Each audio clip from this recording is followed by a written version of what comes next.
أعوذ بالله من الشيطان الرجيم. بسم الله الرحمن الرحيم. يا أيها الذين آمنوا كتب عليكم القصاص من القتل، الحر بالحر والعبد بالعبد والأنثى بالأنثى، فمن عفي له من أخيه شيء فاتبع بالمعروف وأداء إليه بإحسان، ذلك تخفيف من ربكم ورحمة، ومن اعتدى بعد ذلك فله عذاب أليم. ولكم في القصاص حياة يا أولي الألباب لعلكم تتقون. كتب عليكم إذا حضر أحدكم الموت إن ترك خيرا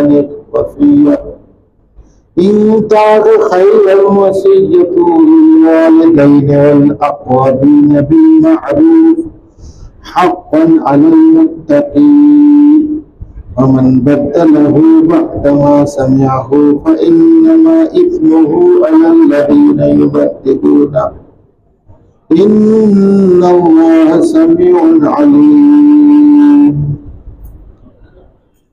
আলহামদুলিল্লাহ, আল্লাহ রাব্বুল আলামিনের দরবারে আমরা শুকরিয়া আদায় করছি। মেহেরবানি করে তিনি আমাদের তৌফিক দিয়েছেন এশার নামাজের পরে আমরা আল্লাহ রাব্বুল আলামিনের পবিত্র কালাম কোরআন থেকে কিছু শোনার জন্য আমরা বলি আলহামদুলিল্লাহ। আমি আপনাদের সম্মুখে কোরআনের ধারাবাহিক আলোচনা করি। আমার কাছে মনে হয় যে কোরআনের কোন একটা জিনিস বাদ দেওয়া যায় না, কোরআনের সব জায়গাটাই জরুরি। এই কারণে এই মধ্যে মধ্যে না করা তো সিরিয়াল বানিয়ে যায়, আল্লাহ তো দিন পাকায় রাখা বিক্রি পারি করবো ইনশাআল্লাহ। আমরা কত আলোচনায় সূরা বাকারার 177 নম্বর আয়াত নিয়ে আলোচনা করেছিলাম।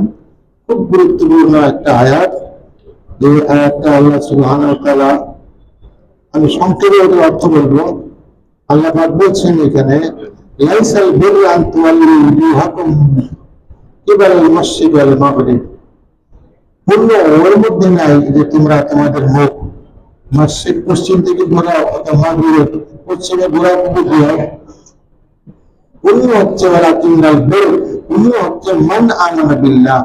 তাহলে আপনি যদি পূর্ণবান হতে চান, এই প্রথম শর্ত হচ্ছে ঈমান আনতে হবে আল্লাহর প্রতি, ওয়াল ইয়াউমিল আখির, আখিরাতের প্রতি, ওয়াল মালাইকাতি ওয়াল কিতাবি, সমস্ত ফেরেশতাদের প্রতি, কিতাব সমূহের প্রতি, ওয়ান নবিয়্যিন, সমস্ত নবীদের প্রতি।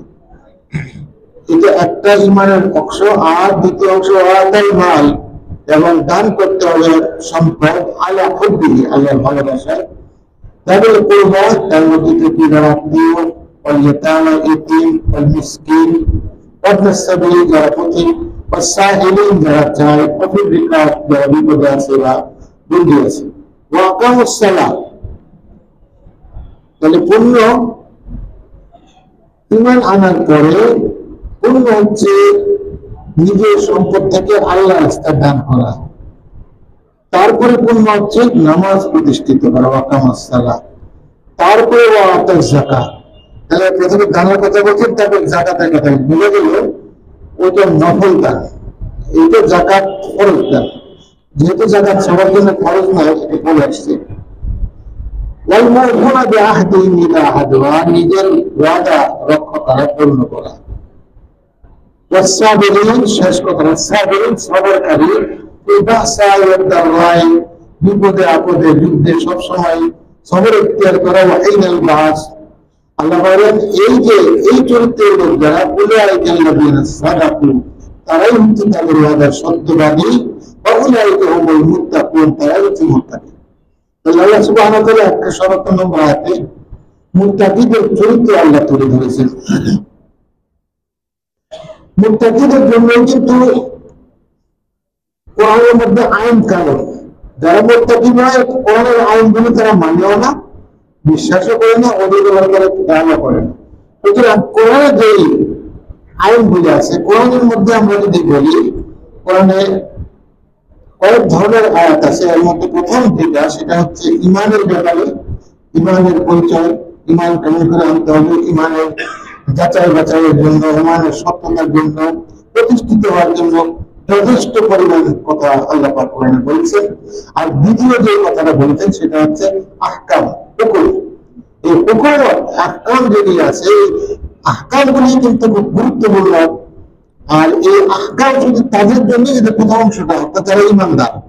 তাহলে 177 নম্বর আয়াতে আমরা যদি ওই 77 নম্বর আয়াতের ভাগী হই, আমরা যদি ইমানদার হই, আল্লাহ রাব্বুল আলামিন আমাদেরকে তার আইন শোনাবেন, অর্থাৎ আমরা আল্লাহর বান্দা হলাম।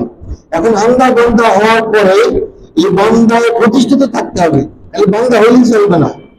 মাজার গুণ থাকার মতো আল্লাহ বিশ্বাস করি আর জিন্দাবাদ জিন্দাবাদ আর গান জায়গা আর আল্লাহ আমার মাফ করে দিবেন, দিস ইজ নট দ্য ইসলাম।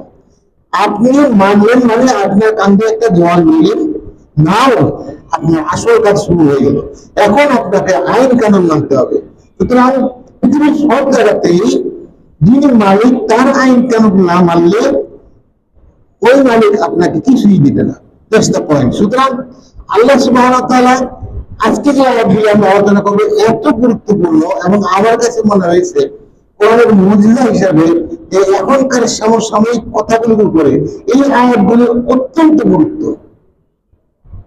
আর এটা কেমন করে হয়ে যায় আমি নিজে জানি। আমার জীবনে কোরআনের আয়াতগুলো আমি যখনই দেখছি কোন একটা সমস্যা সমাজে চলছে, কোরআন যেন ওই কথাটাই বলছে যে এইটাতে এইটা, এটা সমাধান এরকম। আল্লাহু আকবার, এটা আল্লাহ কোরআনের মুজিজা।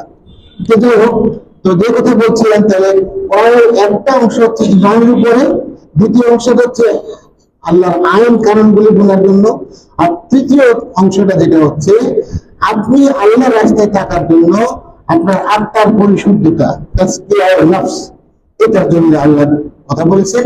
তারপরে যে অংশটা সেটা হচ্ছে হিকমত। হিকমত বলতে আল্লাহ আমি বোঝাচ্ছি যে এই তিনটা জিনিসকে বোঝার জন্য যে জ্ঞান এবং বুদ্ধির দরকার, এই কথাগুলি আল্লাহ বলেছেন। এই কথাগুলি বিভিন্ন জায়গায় আল্লাহ বলছেন যে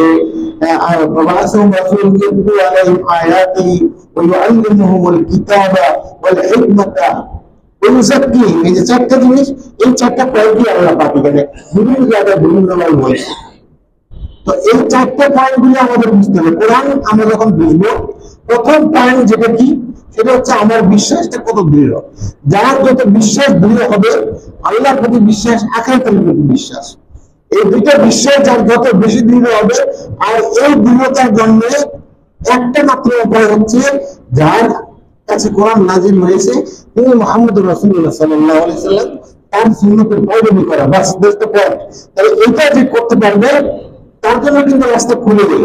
এখন এই রাস্তায় থাকার জন্য কি দরকার? আল্লাহ রাব্বুল আলামিন আপনাকে আমাকে আইনগুলি দিয়েছে, এই আইনগুলি আমাদের মানতে হবে। তো আজকে যে কথাটা বলছিলাম, আজকে যে আয়াতগুলি আমি পড়লাম, আল্লাহ শুরু করেছেন ইয়া আইয়ুহাল্লাযীনা আমানু কুতিবা আলাইকুম। কুতিবা শব্দটা মাজহুল ক্রিয়া, কাতাবা লিখেছিল, ইয়াকতুবু লিখবে, কাতিবুন যে লিখে, তাই কুতিবা মানে লিখা হয়ে গিয়েছে।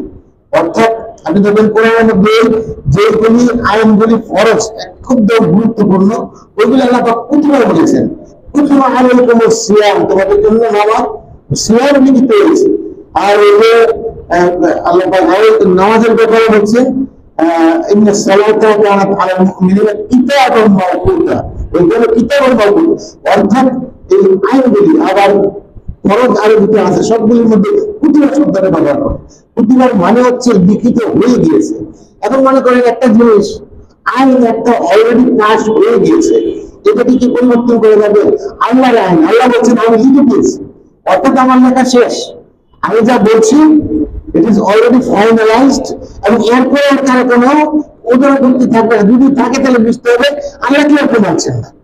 এই জন্যই আপনি দেখবেন আল্লাহ আইনগুলোর ব্যাপারে আল্লাহ যখন বলেন কথাগুলি অনেক শক্তভাবে বলেন, এরপরে আর কোনো ব্যত্যয় নেই এই ক্ষেত্রে অন্য কোনোখানে যাওয়া যায় কিনা।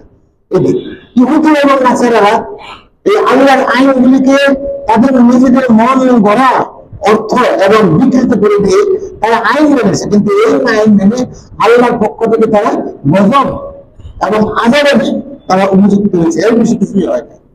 উম্মতে মুহাম্মদ যদি একই কাজ করে তাহলে দেখবেন যে একই অবস্থা তাদের হবে। কারণ আল্লাহ সুবহানাহু ওয়া তাআলা কোরআন পাঠিয়েছেন, কোরআনের মধ্যে যে আদেশগুলি বলেছেন প্রত্যেকটা আদেশ নির্ধারিত, ফিক্সড, আমরা বলি ফিক্সড, এর মধ্যে আর কোনো কিছু বলার নাই, আইন হয়ে গেছে। এটা যেমন এখানে যেটা বলছে কুতিবা আলাইকুম, তোমাদের উপর লিখিত হয়ে গেছে। কি লিখিত হয়ে গেছে? দেখেন লিখিত, আল্লাহ বলছেন কুতিবা আলাইকুম কিসাস। কিসাস কাকে বলে? কাসাসা শব্দটা বেশি, কার সৎ সৎ, যেমন সূরা কাসাস আছে না, কিসসা, কিসসা তাহলে এটা কি কিসসা নাকি না? কাসাসা মানে হচ্ছে এমন কিছু কথা যেটা ক্রনোলজিক্যালি আস্তে আস্তে আস্তে আস্তে আস্তে। তো কিসাস শব্দটা ওইখান থেকে আসছে যে আল্লাহর আইনটা পরিপূর্ণভাবে সুন্দরভাবে মানতে হবে, পরিপূর্ণ। এটিকে আমরা বলি আল্লাহর আইনকে পরিপূর্ণভাবে মানা হচ্ছে কিসাস। তো কিসাস আমরা সাধারণত বলি যে বদলা, কোনো একটা আরবিক স্ল্যাং যেটা বলি, এটা মানুষকে যদি কাউকে হত্যা করে তাহলে এটাকে কিসাস দিতে হবে, কিসাস। তো কিসাস মানে বদলা। তো বদলাটা কিরকম হবে? আল্লাহ বলেছে তোমাদের জন্য লিখিত হয়ে গেছে কিসাস, লিখিত হয়েছে যে ফুল কাতলি, কাতলা, কাতলা শব্দটা কাতল, কাতল মানে পুরো হচ্ছে কাতলা, মানে যাদেরকে হত্যা করা হয়, যারা নিহত যাদেরকে হত্যা করা হয় তাদের ব্যাপারে কেসাসটা আল্লাহর পক্ষ থেকে নির্ধারিত হয়ে গেছে। আল্লাহ ফিক্সড করে দিয়েছেন যে কাউকে যদি হত্যা করা হয় তাহলে তার কেসাস দিতে হবে, কেসাস দিতে হবে। অথবা বুঝে আসছে, তাহলে আমরা বলি আজকে সমাজের মধ্যে দেখেন মানুষ হত্যা করতে হত্যা নিবেন না, রাস্তায় লোক যাচ্ছে, আরে আশ্চর্য ব্যাপার, 2টা টাকা নেওয়ার জন্য তাকে মেরে দিল, হত্যা করে দিল। এটা কি এতই সহজ? আল্লাহর দেওয়া একটা জীবন, এটা কত মূল্য আপনারা বুঝতে পারেন? মানুষ যদি ইমানদার হতো কখনোই এই অপরাধে লিপ্ত করা হতো না। আল্লাহ তারা বুঝতো, আল্লাহ বলতেছেন তোমাদের জন্য আমি নির্ধারিত করে দিয়েছি, কেউ যদি অন্যায়ভাবে কাউকে হত্যা করে তাহলে এটার জন্য কেসাস তার জন্য ফরজ হবে। কুতুবা মানে কি? লিখিত হয়ে গেছে, ফরজ করা হয়েছে তার জন্য। এখন আসেন আমরা একটু দেখি যে আল্লাহর জমিনের মধ্যে 2টা অপরাধ, যে 2টা অপরাধ আল্লাহ ক্ষমা করবেন না, কখনোই ক্ষমা করবেন না। 2টা অপরাধ আল্লাহ ক্ষমা করবেন না। এই 2টা অপরাধ কি? 1 নম্বর অপরাধ হচ্ছে আল্লাহর সাথে শিরক করা। এটা আপনাদের আমি একটু সূরা নিসার মধ্যে আল্লাহ বলছেন, বিসমিল্লাহির রহমানির রহিম, ইন্নাল্লাহ লা ইয়াগফিরু, ইন্নাল্লাহ নিশ্চয়ই আল্লাহ লা ইয়াগফিরু ক্ষমা করবেন না আই ইউশরিকা বিহি, যে একসাথে শিরক করে এটা আল্লাহ ক্ষমা করবেন না। অর্থাৎ শিরকের জন্য আল্লাহ কখনোই ক্ষমা করবেন না। মৃত্যুর আগে তওবা করে মাপ চেয়ে যদি আবার ইমানদার হওয়া যায় তাহলে মাপ ক্ষমা দিতে পারে, এছাড়া আল্লাহ ক্ষমা করবেন না, ক্ষমা করবেন না। আর পরে এখন বলতেছে যে তুমি সেইজন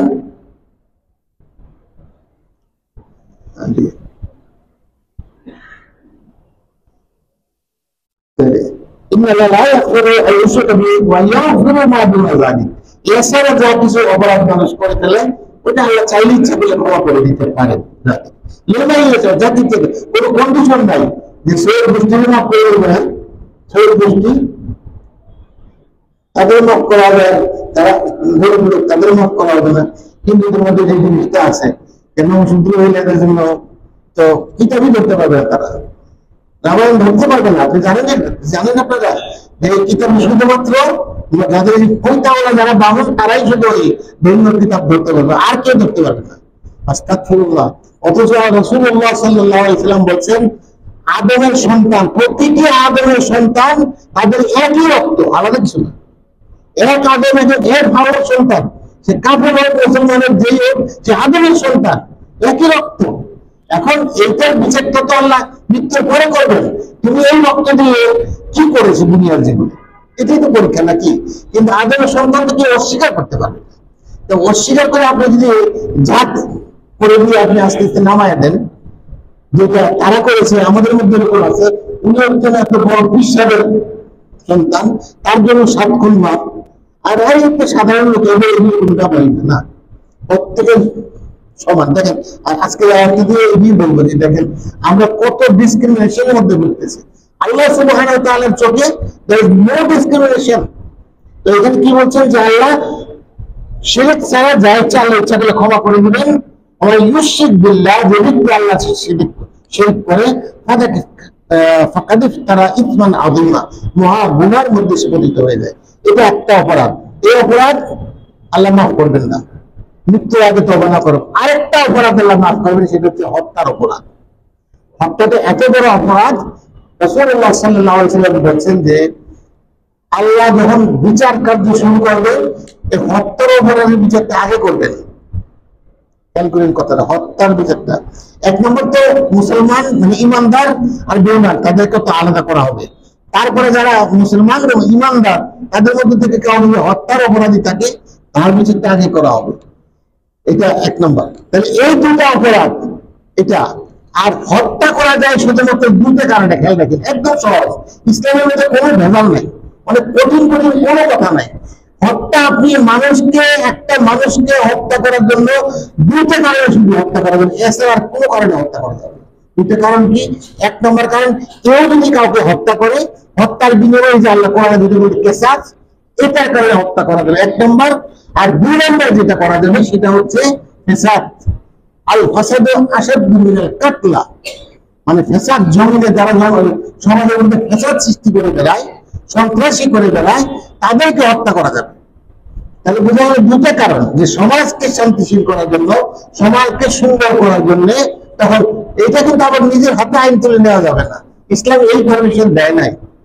এটা ইসলামিক হুকুমত করবে। কথাটা বুঝে এসছে আমার?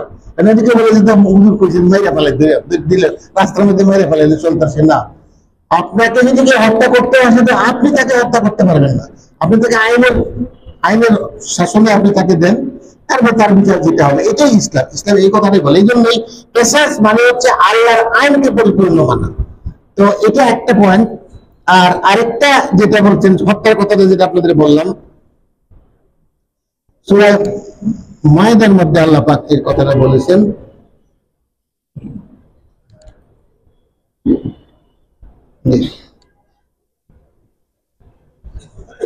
হত্যার আগে, হত্যাটা তো বড় অপরাধ, এর মধ্যে আরো কিছু আছে।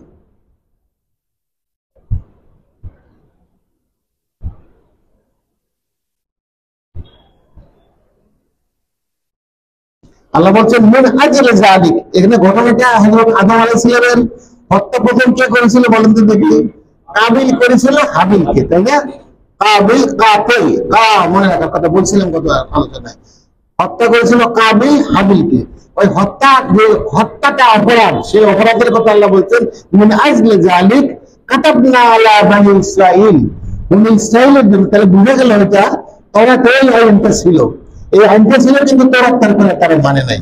বনি ইসরাঈলকে যে আন্নাহু মান কাতালা নাফসান বিগাইরি নাফসিন, অন্যায়ভাবে কেউ যদি কাউকে হত্যা করে, এই হত্যাটির অপরাধটা কিরকম আল্লাহ বলতেছেন, আও ফাসাদাতুন ফিল, তাহলে দুটো কথা বলছে, একটা হলো হত্যা, একটা হচ্ছে ফেসাদ সৃষ্টি করা। আও ফাসাদাতুন ফিল আরদ, জমিনে যারা ফেসাদ করে অথবা কাউকে অন্যায়ভাবে হত্যা করে, এই দুইটার অপরাধ কিরকম? কাআন্নামা কাতালান নাসা জামিআন, সেজন্য সমস্ত জাতিকে হত্যা করে ফেলল। একটা মানুষকে হত্যা করা অন্যায়ভাবে এমন অপরাধ, হোল হিউম্যান ম্যানকাইন্ড। আল্লাহর কাছে একটা হত্যা কত বড় অপরাধ আপনি চিন্তা করেন। অন্যায় হত্যা, অন্যায়ভাবে গুম করা, এই হত্যাগুলি কত বড় অপরাধ। এগুলিতে আল্লাহর পক্ষ থেকে আইন অলরেডি আল্লাহ করে দিয়েছেন। সুতরাং আল্লাহ বলতেছেন যে সমস্ত জাতিকে যেন সে হত্যা করে ফেললো। ওয়ালাকাদ জাআতহুম রুসুলুনা বিল বায়িনাত সুম্মা ইন্না কাসীরাম মিনহুম বা'দা যালিকা বিল আরদি লামুফসিদুন। তাহলে আল্লাহ বলতেছেন যে আর যদি অমান আহিয়াহা, কোন মানুষকে যদি সে, মানে একটা মানুষ অপরাধের কারণে মানে মেরে ফেলা হচ্ছে কাউকে, কিন্তু আপনি যদি তার মানে অন্যায় ভাবে হত্যা, খেয়াল করার কথাটা, অন্যায় ভাবে তাকে ক্ষতিগ্রস্ত করা হচ্ছে, সেটা হচ্ছে যে ব্যক্তি একটা মানুষকে জীবন দান করলো,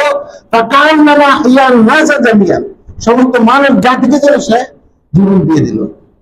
খেয়াল করছেন কথাটা, একটা মানুষের জীবন বাঁচানো, এটা শুধু কি বলে ইনজিওর পার্সনের জন্য, যে কোনো লোকের, একটা লোকের জীবনকে বাঁচানোর জন্য আপনার চেষ্টা করাটা আল্লাহ বলতেছেন একদম সে সমস্ত মানব জাতিকে মানে সে বাঁচিয়ে ফেলে। তার মানে কি? তার মানে হচ্ছে একটা হত্যা করা যেরকম বড় অপরাধ, একটা মানুষকে বাঁচানোর চেষ্টা করাটাও কত বড় সোয়াবের কাজ। মানে দুইটাই একেবারে এক্সট্রিমস।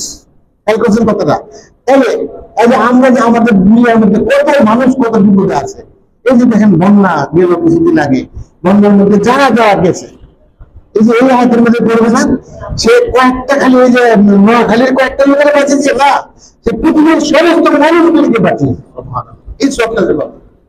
তাহলে বোঝা গেল যে আল্লাহ পাক একটা মানুষকে মানে সওয়াব দেওয়ার জন্য, ভালো কিছু দেওয়ার জন্য কোনো কার্পণ্য করে আল্লাহর কাছে। তুমি খালি এতটুকু করো বান্দা, আমি তোমাকে দেবো, আমার কাছে কোনো কিছু অভাব নাই। আমার অপরাধ যদি করো, সেই অপরাধের শাস্তিটা ওরকমই হবে। তাহলে হত্যা করার শাস্তিটা একটা লোককে হত্যা করে কারণ দুনিয়ার মানুষগুলিকে হত্যা করার মতো অপরাধ। এখন কথাটা হচ্ছে হত্যা করাটা আমরা দেখি, আমরা মনে করি একটা হিন্দুরা মেরে ফেললে কি হয়, তো ইমান নাই, এত মেরে ফেলে।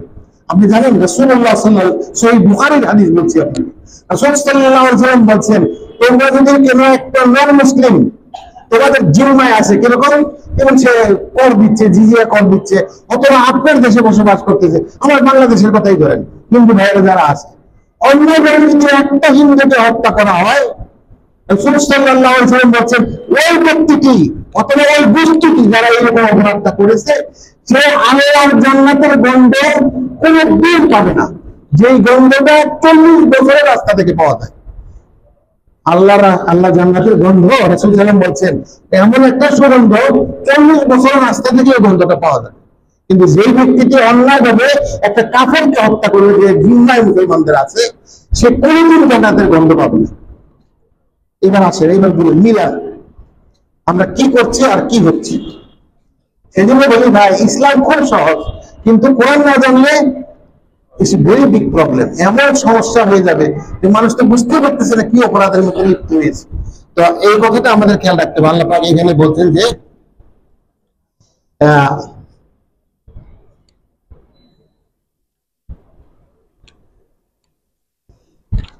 কুতিবা আলাইকুমুল কিসাস, তোমাদের জন্য কিসাসকে আমি ফরজ করে দিয়েছি, ফিল কাতলা, হত্যার জন্য, আল হুররু বিল হুরর, যে ব্যক্তি স্বাধীন হত্যার জন্য স্বাধীন হত্যা, অর্থাৎ স্বাধীন ব্যক্তির বিচারটা স্বাধীন ব্যক্তিরই হত্যা হবে। আর আল আব্দ বিল আব্দ, যদি আব্দ বলতে এখানে আসলে এটা বোঝাচ্ছে যে দাস দাসী যারা কৃত দাস, তাদের কৃত দাসের জন্য কৃত দাস,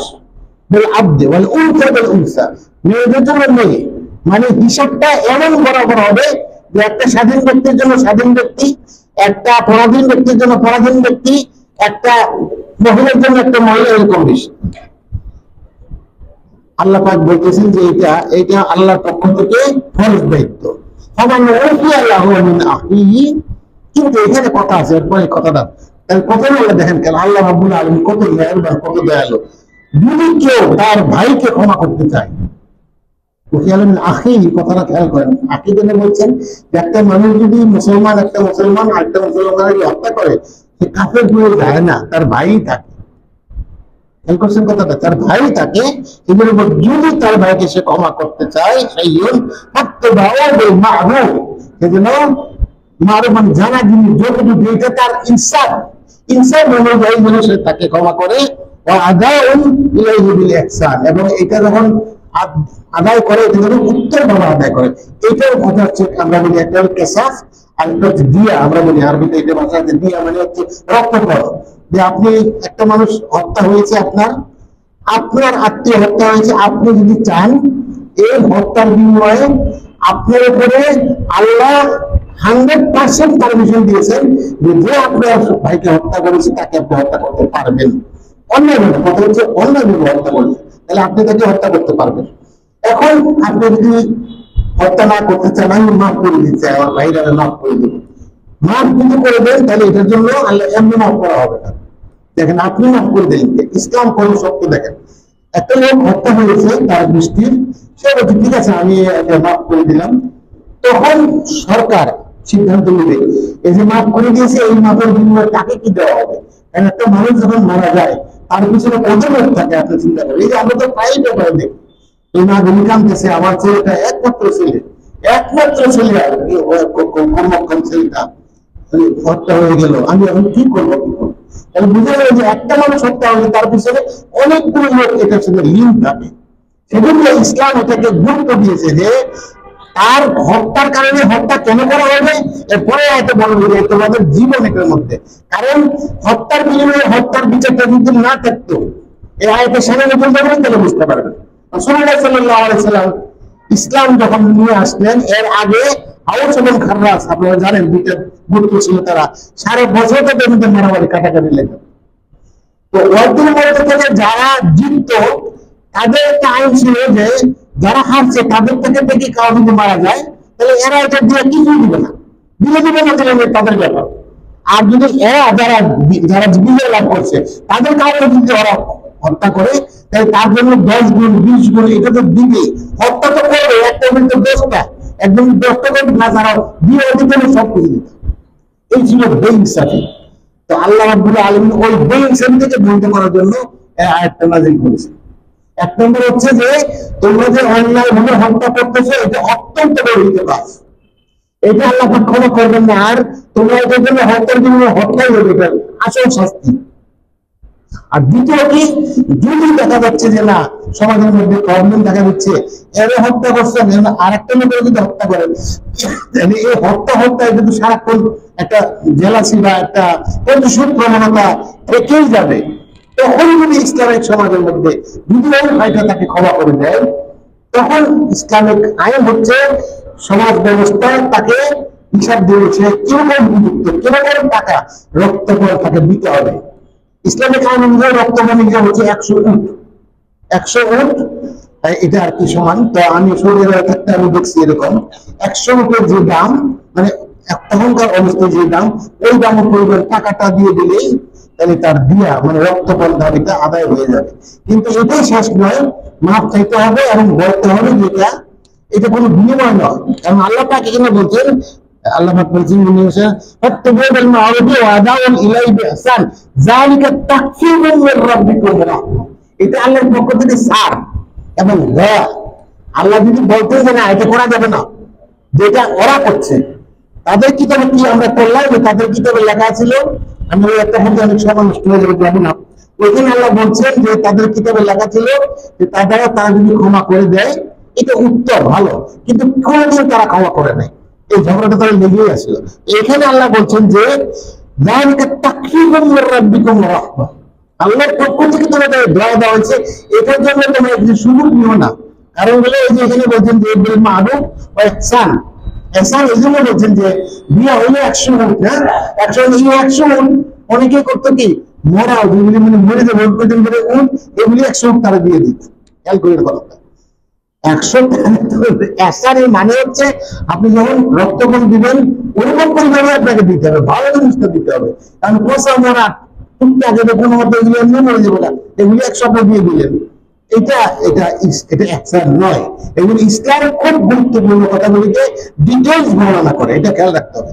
আল্লাহ পাক বলছেন আমি তোমাদেরকে ছাড় দিয়েছি, তোমার ভয়ের জন্য তুমি যদি ছাড় দিতে ছাড় ঠিক আছে, কিন্তু ইসলামিক আইনের ক্ষমতা আছে যে তার উপরে দেখবে, তার এটা তার স্টাডি করবে যে লোকটাকে মারা হলো ওই লোকটার ফ্যামিলির কিরকম দরকার কি দরকার, এটা যেন ফুলফিল করা যায়।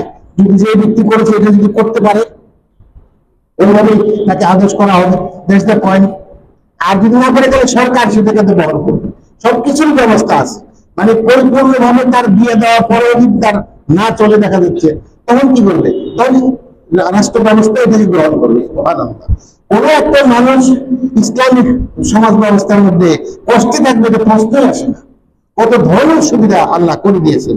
এখানে বলতেছেন যে আল্লাহর পক্ষ থেকে রহমত আমাদের একটা এরপরেও যদি কেউ সীমা লঙ্ঘন করে আল্লাহু আযাবুন আলীম, তার জন্য কঠিন আযাব।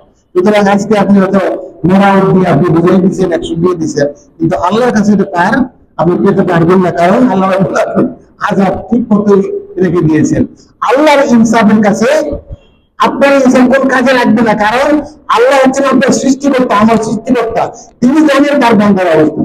সেই জন্য আমরা বলি যে বান্দার অবস্থাটা আল্লাহর চেয়ে ভালো কেউ জানেন না।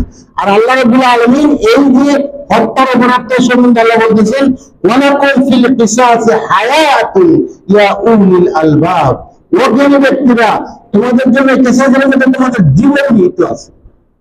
কেন বলছেন কথাটা? এই জন্য বলছেন যে হত্যা করাটা, এই যে হাদিসটা খেলা করেন, একটা মানুষকে হত্যা করা তামাম দুনিয়ার মানুষকে হত্যা করা। তাহলে এইটাই বলছেন যে হত্যার ঘটনা কেউ সাহস পাবে না হত্যা করার জন্য যদি আল্লাহর এই আইন ঠিক মতো মানা হয়। কিন্তু আইন তো মানা হয় না, মানা হয় না বিদায় যাকে ইচ্ছে তাকে মেরে ফেলা হচ্ছে, যাকে ইচ্ছে তাকে যা ইচ্ছে তাই করা হচ্ছে। এটা তো কোনো ইসলাম হলো না। এই জন্য আল্লাহ বলতেছেন যে এটা কি তোমাদের জীবন, কেসাসের মধ্যে তোমাদের জীবন, হায়াতুদ দুনিয়াল আলবাব লাআল্লাকুম তাত্তাকুন। এখানে সুন্দর কথা বলছে, তাত্তাকুন তোমার মুত্তাকি হওয়ার জন্য না। এখানে মুত্তাকির অর্থ মুত্তাকি নয়, যাতে তোমরা ঠিক থাকতে পারো, যাতে কি তোমরা সোজা রাস্তায় থাকতে পারো। অর্থাৎ তোমার ভাই আরেক ভাইকে অন্যায়ভাবে হত্যা না করে, এক ভাই আরেক ভাইয়ের হক যাতে নষ্ট না করে, সেজন্য আল্লাহর পক্ষ থেকে কতগুলো আইন দেওয়া হয়েছে। সুতরাং আমরা দেখবো ইসলামিক সমাজ ব্যবস্থায় যে আইনগুলি, যেমন চুরি করলে হাত কেটে দেওয়া, জিনা করলে তাকে বিবাহিত হলে সঙ্গে সার করা, আর অবিবাহিত হলে 80 ঘোড়া মারা, এই যে আইনগুলি আল্লাহর পক্ষ থেকে, এগুলি ফিক্সড।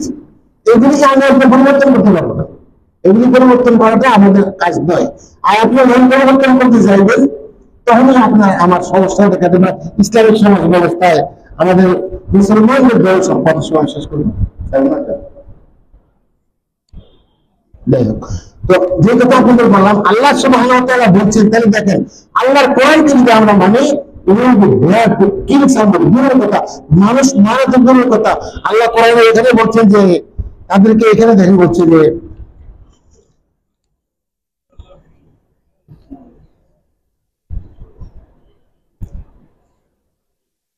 এটা বলে ইসরাঈলদের কথা। আল্লাহ বলছেন যে ওয়াকাতাবনা আলাইহিম ফিহা আন্না নাফসান বিল নাফস, একটা মানুষকে হত্যা করলে একটা মানুষকে হত্যা করা হবে।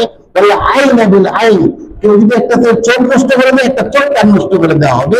বলে আনফা বিল আনফ, কেউ যদি তার নাক কেটে দিতে তাহলে তার নাক কাটা হবে। বলে উদুর কান কাটে দিলে কান কেটে দেওয়া হবে। আর একটা দাঁত ভাঙলে একটা দাঁতই ভাঙতে হবে। আর আমরা বলি একটা দাঁত ভাঙছে আমরা হত্যাই করে দিই, এটি তো করি আমরা না, কি করেন? আল্লাহ পাক আইনটা কেমন দিয়েছেন দেখছেন, চোখের জন্য চোখ, কানের জন্য কান, নাকের জন্য নাক, দাঁতের জন্য দাঁত। জোর হতে শ্বাস একটা, আপনি যদি অন্যদের কাউকে উল্লেখ করেন, এইটা একটা শ্বাস আছে। তাহলে কেসাস মৃত্যুর জন্য, কেসাস যে কোনো একটা আপনার ভাইয়ের হক নষ্ট করার জন্য আল্লাহর পক্ষ থেকে কেসাস আছে। এবং বড় কথা হলো এটা ইহুদিদের, মানে বনি ইসরাঈলের কিতাবের কথা আল্লাহ এখানে তুলে ধরেছেন। তার মানে বুঝে গেল যে আইনটা আল্লাহর আছে, আইন সবসময় শাশ্বত আইন আল্লাহর আছে। সুতরাং দুনিয়ার মধ্যে যদি শান্তি প্রতিষ্ঠিত করতে হয়, তাহলে আল্লাহর আইন যদি আমরা মানি, তাহলে অবশ্যই অবশ্যই দুনিয়াতে শান্তি প্রতিষ্ঠিত হবে। তারপর চিন্তা করেন সৌদি আরবে, আমি তো এত বছর ছিলাম, শুনি তার রাস্তার মধ্যে সব লক্ষ লক্ষ টাকার জিনিস ফালাই দিয়ে তারা নামাজ চলে যায়, একটা একটা কিচ্ছু তারা ধরে না। কিন্তু আমাদের এখানে আপনি যদি 10টা লোক থাকে, তোমার মাথার মধ্যে বাড়ি দিয়ে লাগিয়ে দিচ্ছি, হ্যাঁ, তার মানে কি? তার মানে হচ্ছে আল্লাহর যে আইনটা আল্লাহ দিয়েছেন যে হাত কেটে দাও, মানুষ জানে চুরি করলে হাত কেটে দেওয়া হবে। আমাদের এখানে আইনটা করে দেখেন না, এরা তো এই তো 14 বছর আগে কঠিন এখন আর খাপ খাবে না। আমাদের অনেক বড় বড় বুদ্ধিমান স্টুডেন্ট কিছু লোক আছে, তারা বলে যে এখন 14 সালে আবার কিসের পর্দার দরকার, কি পর্দার দরকার নাই না। আর জাহান্নামে যেতে হবে না, মৃত্যু হবে না, তোমার তুমি মরবে না।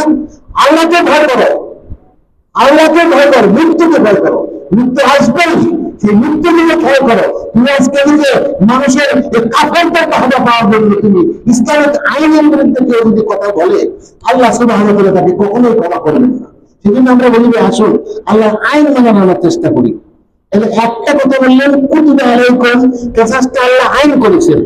আরেকটা আইন বলেছেন কুতিবা আলাইকুম ইযা হাদারা আহাদাকুমুল মাউত, আর মৃত্যুর সময় আসে তাহলে আল্লাহ তা নির্দিষ্ট করে দিয়েছেন যে ইন তারাকাল খায়রান, সে যদি কোনো মাল সম্পদ রেখে যায়, আল ওয়াসিয়াতু লিল ওয়ালিদাইনি ওয়াল আকরাবিন বিল মা'রুফ, এদের জন্য তার পিতামাতা এবং আত্মীয়-স্বজন নিতে পারে, ওসিয়ত করে দেয়। আচ্ছা, এই আয়াতটা যখন আমি ইনশাআল্লাহ আজকে এখানে পারবো না শেষ করতে, এই আয়াতের এটা মনসুখ হয়েছে, মানে আমরা বলা হয় কোরআনের মধ্যে অনেক আয়াত দেখবেন।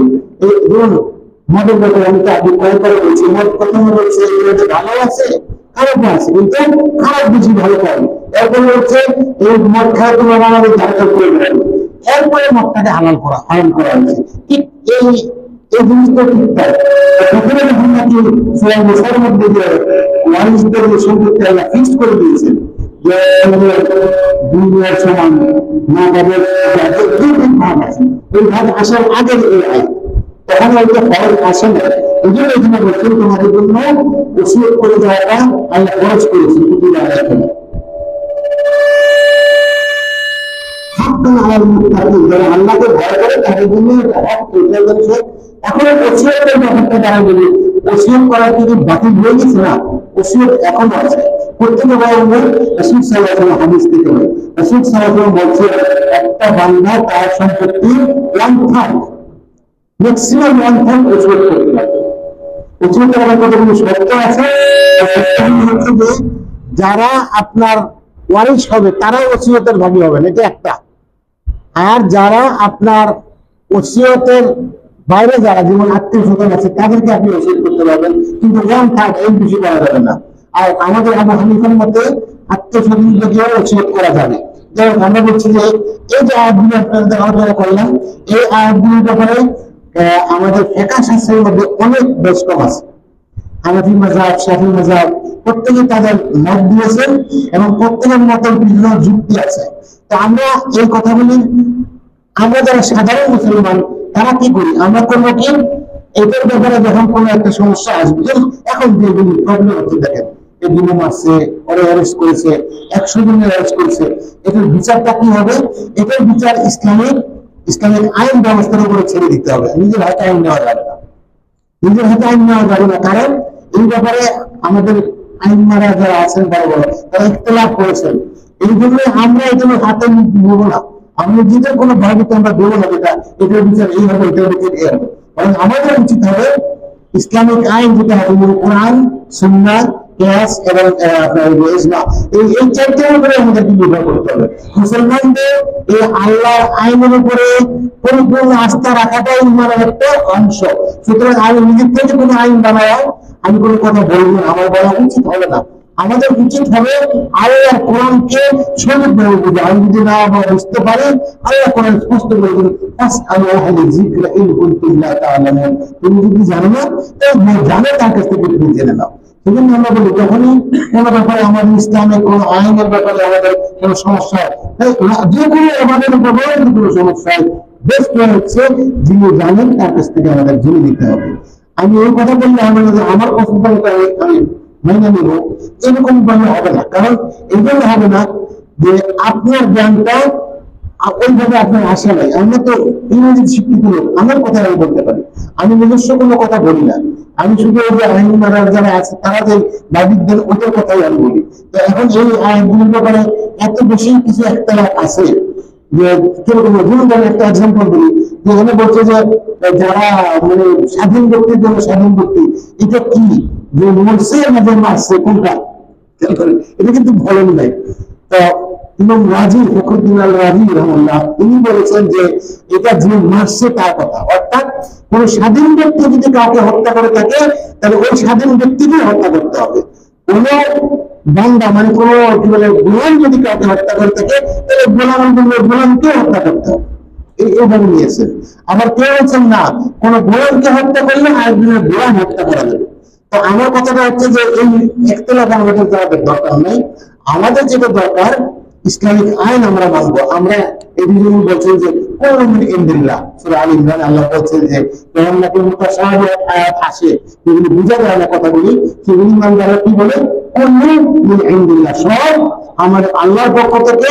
এবারে আল্লাহ আমরা আপনি বলছেন আমরা মেনে নিলাম, এটা হচ্ছে মুসলমানদের ইমানের দাবি। সুতরাং আমরা নিজেদের নিজস্ব কোনো মত আমরা দেব না। এই আয়াতগুলোর ব্যাপারে আরো একটু পড়াশোনা আমরা করবো ইনশাআল্লাহ, আপনারা বলবেন, এরপরে আয়াতগুলো আলোচনা করবো ইনশাআল্লাহ আগামী সপ্তাহে, যে এই ওসিয়তের ব্যাপারটা কি আছে আলোচনা করবো। ওসিয়তটা খুব গুরুত্বপূর্ণ। ওসিয়তের ব্যাপারে অনেক উল্টা পাল্টা আমাদের হয়, অনেক গুণে আমরা করে ফেলি। আমাদের লোক আছে যে আমাদেরকে ওসিয়ত করতে দিয়ে এমন অপরাধ করে, আল্লাহ ওদেরও সমাধানের পরে আল্লাহ দিয়েছেন।